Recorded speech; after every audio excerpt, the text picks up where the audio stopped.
বাংলা সিনেমার angry young man যিনি belt কেড়িয়েছিলেন এক অনন্য মাত্রা, তিনি হলেন আমাদের সকলের প্রিয় রঞ্জিত মল্লিক।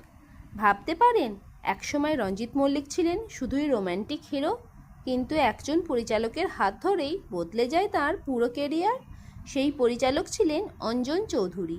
1984 সালে শত্রু সিনেমায় তিনি রঞ্জিত মল্লিককে একজন সাহসী ও প্রতিবাদী পুলিশ অফিসারের চরিত্রে কাস্ট করেন, আর সেই এক ছবি তাকে রোম্যান্টিক নায়ক থেকে বাংলার অ্যাংরি ইয়াং ম্যানে পরিণত করে। এরপর একের পর এক বিদ্রোহী, গুরুদক্ষিণা, ছোট বউ, হীরক জয়ন্তী, মহাজন, বিধিলিপি, ইন্দ্রজিৎ, মায়া মমতা, আব্বাজান এবং মুখ্যমন্ত্রী, প্রতিটি ছবিতেই দর্শক দেখেছেন অন্য এক রঞ্জিত মল্লিককে। আর জানেন কি, ভিলেনদের শাস্তি দিতে কোমরের বেল্ট খুলে মারার সেই বিখ্যাত স্টাইলের জন্য টলিউডে তিনি পরিচিত হয়ে যান বেল্ট ম্যান নামে।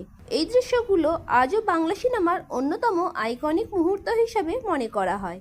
আপনার মতে রঞ্জিত মল্লিকের কোন সিনেমার বেল্ট ফাইট সবচেয়ে সেরা? কমেন্টে অবশ্যই লিখে জানান।